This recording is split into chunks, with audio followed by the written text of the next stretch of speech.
Hello everyone, Matt from Model Minute here, and welcome back to the workbench for another unboxing. Today I'm taking a look at this, the brand new Hella E-2C Hawkeye in 1/72nd scale.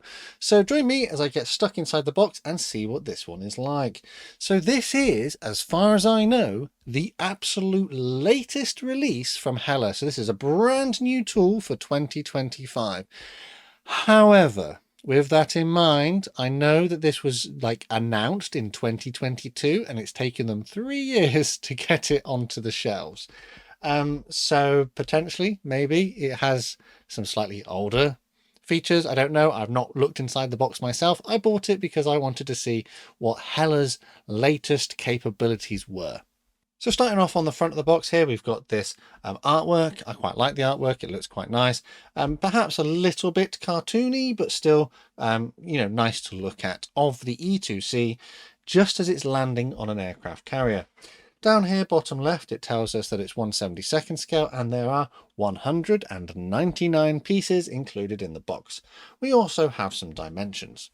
On the rear of the box, we have some information about the kit. So we have a variety of languages here with historical information about the Hawkeye and then some statistics as well. Over on the right hand side, we've got a sort of copy of the decal sheet that's included to give you an idea of how many there are and the kind of paint schemes that might be replicable. On the bottom left, we have the paint colours which may be required to complete this kit, and you can see that we have the Hella callouts, which are the same as Humbrol paint numbers, and the Revell one as well. Down here at the bottom right, we have a tooling date, which is absolutely fantastic. I love it when companies do this because it helps with the transparency.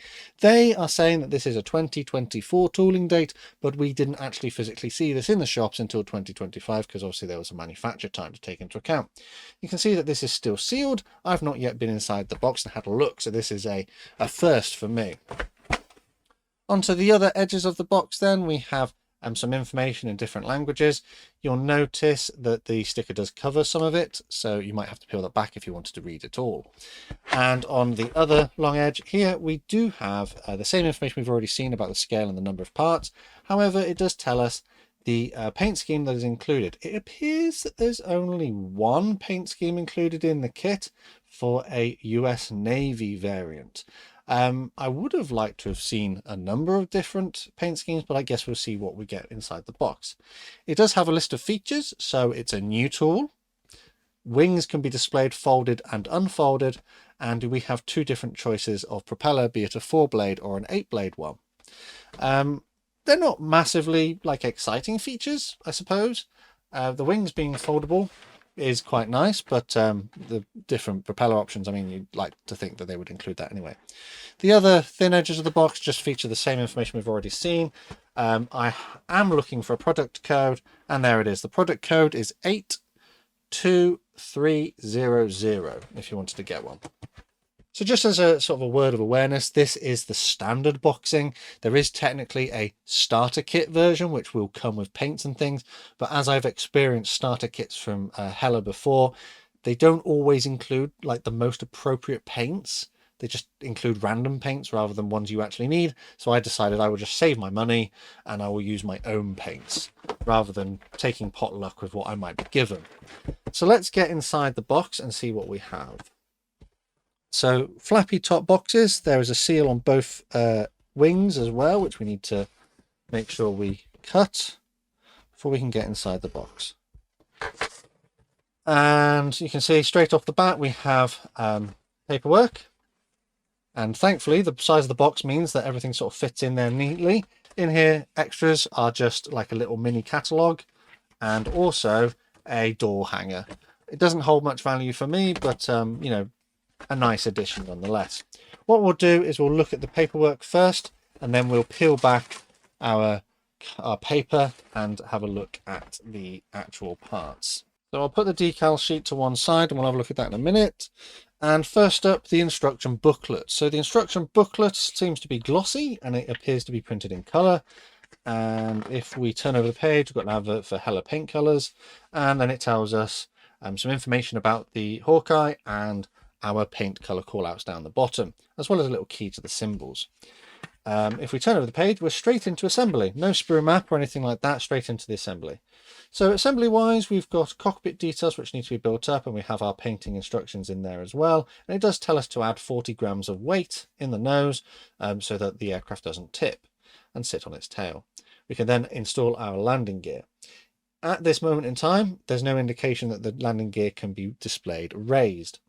And there's also no indication of crew figures either. Moving on down, we have tail surfaces which get glued together and joined, and then we move on to wing components. So the wing components here, it looks as though we've got flaps which may be positioned in a raised or lowered position, and in order to do this we do have to cut some little bits of plastic away. Moving on, we come into the interior of the fuselage. There are some clear parts which need to be glued in, and there is an internal detail component here. And it does make note that there are some holes that we need to drill out in order to install a specific part, which may come later. But that seems to be optional. Moving on down, we have extra details which need to be glued in, and we add our cockpit component which we previously built. The next step is to add our upper wing surface, what appears to be like an air intake or something, and our tail surfaces too. And then we come on to assembling our engines, and it appears that the engine nacelles are fairly straightforward. These ones have landing gear bays built into them, so we need to install that. And then we install our landing gear bays here. Landing gear legs seem to be fairly robust, but they built up in a number of components, and then they get glued in. And it would appear once again that there is no option to display the landing gear closed unless you make modifications. I imagine that all we would need to do is glue these covers in a closed position, but without doing it, we wouldn't know. What is interesting is that we do have two different options of wheels. This wheel A looks like it has a flattened edge and B doesn't, so maybe it's a solid tire, but we do have wheel options.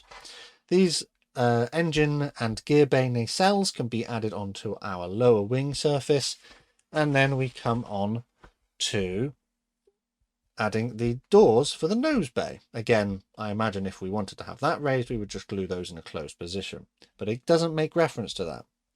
We do have the option to display a crew door in the open position, which we can do here.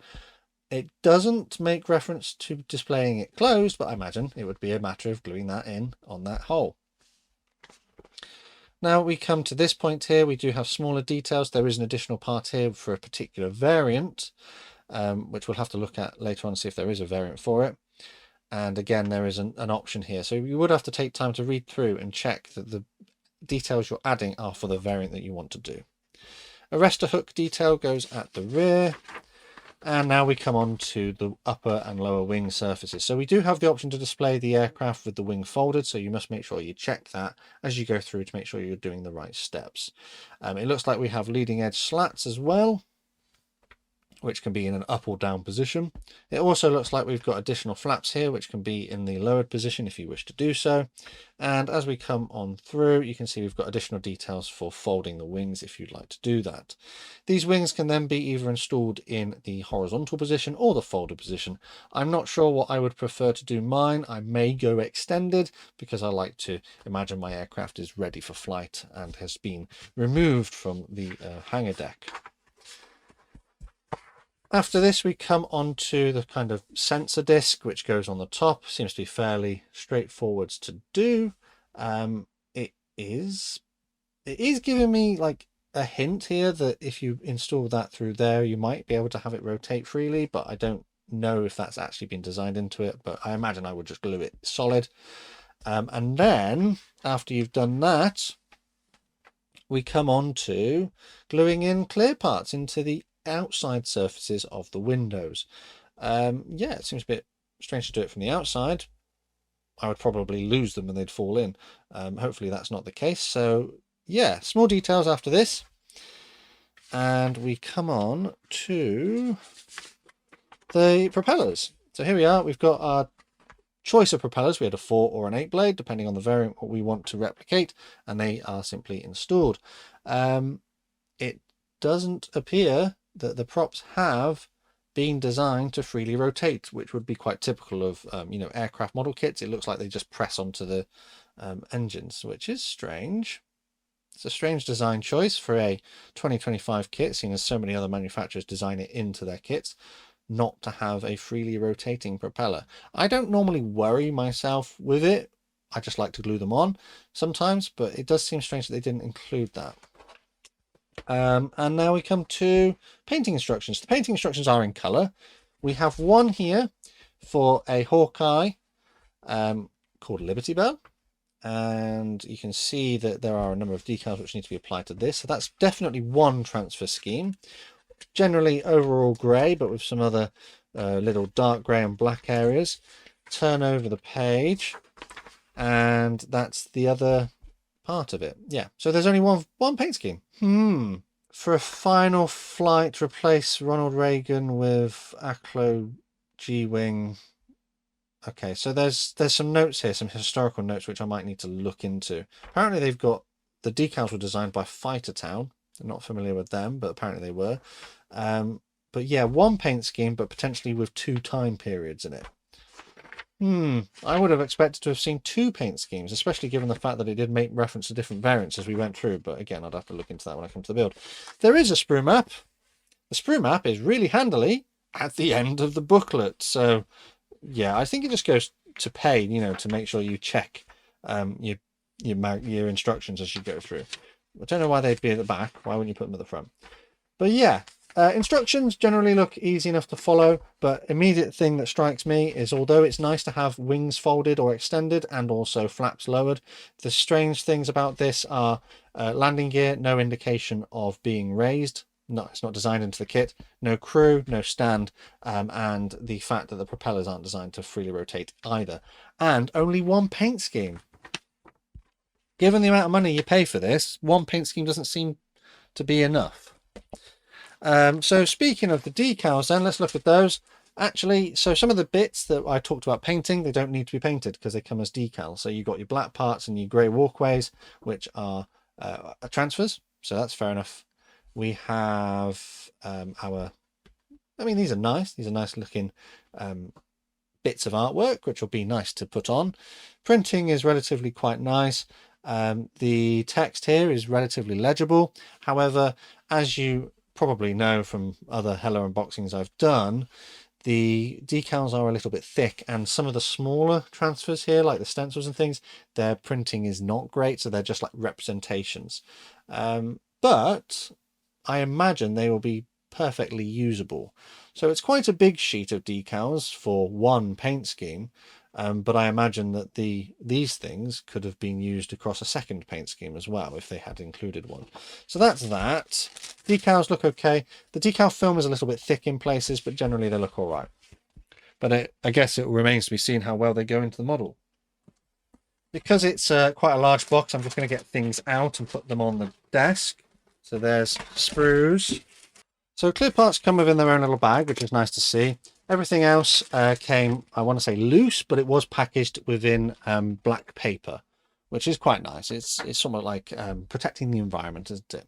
So clear parts then, we don't have a big sprue. There aren't a lot of clear parts on this. They are molded to a pretty decent quality. There's nothing really in the way of flash that I can see, and they seem to be reasonably clear. There's no blemishes. There is ever so slightly on this one. Oh no, it's a bit of dust. It's all right. It's okay. I was going to say it looks like a blemish, but it's a bit of dust, and I've just managed to remove it. So yeah, no, these are pretty nice. They do have little bits of detail like framework on it, which is very subtle, not massively pronounced, but yeah, generally okay. I think they'll go onto the model all right. What do we have then in the other plastic part department? We have 1, 2, 3, 4, 5. 5 light grey plastic sprues, and they feel relatively dense and not particularly greasy, so that's quite nice. So this sprue then, we'll put these ones just to one side so we can have a bit more space on the desk. So this sprue it's sprue D. This one has our wheels on it. So you can see we do have a flattened edge on one of the wheels. They come in 2 halves, so you join them together. I imagine there must be another wheel somewhere else because we have our sort of solid one here as well. There are other details on here. Propeller blades. I presume that's like parts of the air intake up there. Doors and things. Details. We've got little rivet details and panel lines are recessed. There is a tiny amount of flash in a few little places that may need cleaning up, but nothing massive. Ejector pin marks are on this side. Generally not too obvious, but they are in a few places, like on visible surfaces, like there's ejector pin marks here, which are on visible surfaces. Those are part of the gear bay doors. Also, you can see here on the propeller blades, I don't know if that's prototypical, but there does seem to be a slight sink mark. I think these are the prop blades. I think there's a slight sink mark just at the sort of end of each one, which is a little bit disappointing. Again, yeah, ejector pin mark on a visible surface there. The level of detail are quite nice, but it's... I was expecting there to be no ejector pin marks and no sink marks, and that's only on the first sprue we've looked at. So the next sprue is sprue D again. So you get two of these sprues, and this appears to be the same kind of deal. It's identical to the other one, and again, slight sink marks at the tips of the blades and ejector pin marks on some of the components. But yeah, that's identical.